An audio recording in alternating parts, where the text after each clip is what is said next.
What's going on? Jake here with Uncommon EDC, and today we're taking a look at the Reate Knives Chevron.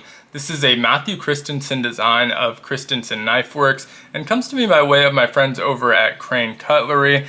If you're not familiar with Cutlery, they're the authorized dealers for Reate Knives, as well as Christensen Knifeworks, and several other manufacturers as well. So I'll link to where you can find this knife on their site down in the description of the video.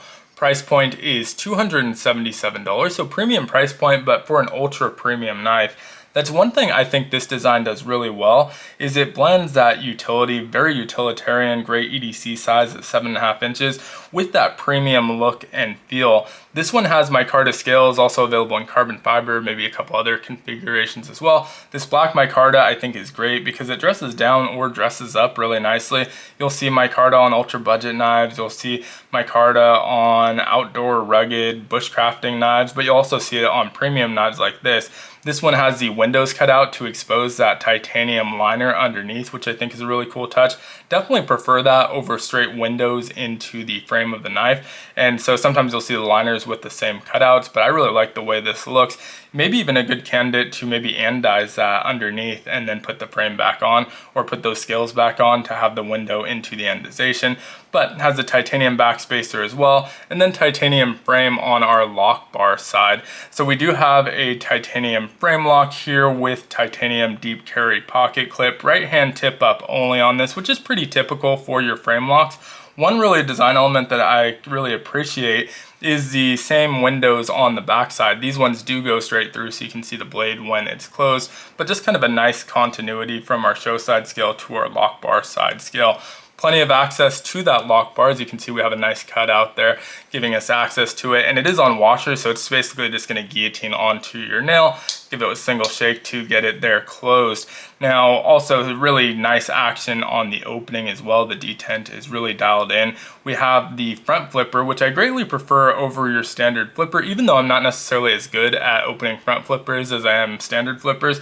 I just like the look of them a little bit better, especially like this where it's more subtle. You can see there's no real forced design shape of a flipper. It's just extended out a little bit from the frame so you can roll that right over, and that gives you plenty of access and makes it super simple. So even if you're not great at front flippers, this one might be a really great one to practice on because it's so easy and intuitive. You can see that jimping wraps all the way around to the top, so you have plenty of grip on that to just kind of roll that one out of there, and it just feels super natural.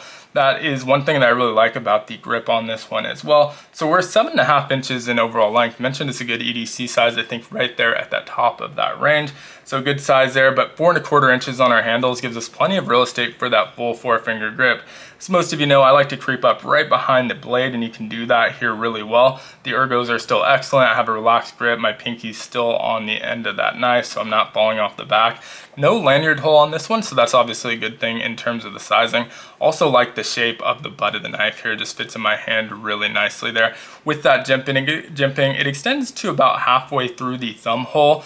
The jimping is grabby but not bitey or over aggressive, but it does a good job of locking your thumb in place, which is great.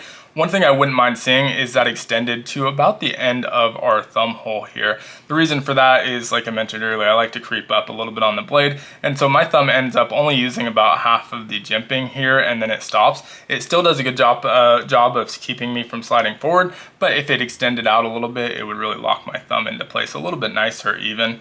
One other kind of hidden feature of these windows here is that they offer a little bit of extra grip.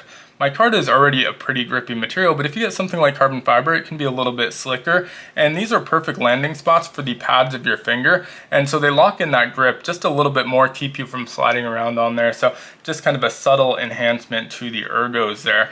Moving on to our blade, we have a drop point style blade, Magnacut on the blade. Even though it's just your standard drop point, with the grind lines on this one, just looks ultra aggressive. We have this heavy swedging up top and this beautiful hollow grind on the edge here, screaming sharp right out of the box. And then you can see the grain of that grind kind of goes the opposite direction on our flats than it does on our swedge and the edge, and so it just gives it just kind of a really cool, again, aggressive look. Even though it's your standard utilitarian drop point style blade, I think that looks great. You can see Magnacut etched here on the back, or hopefully you can see that etched here on the back. So Great blade still. Obviously we have CK for Christensen Knifeworks, and then the Jan Knives logo on the other side. The branding on this is all pretty subtle.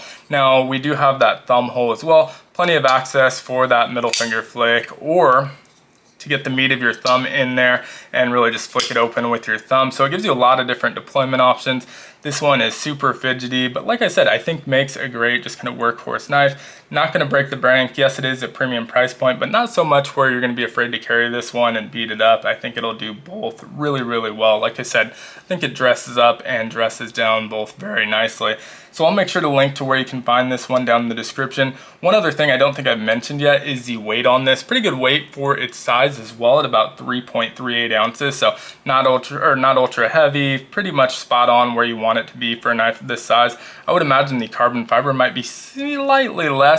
Micarta itself is not a super heavy material, so I don't think it's going to be a huge difference, but carbon fiber is obviously ultra lightweight. Again, would love to hear your thoughts on this one down in the comments. As usual, if you enjoyed the video, consider liking, commenting, subscribing, checking out some other content. All helps the channel out a ton, and I hope you have a great one.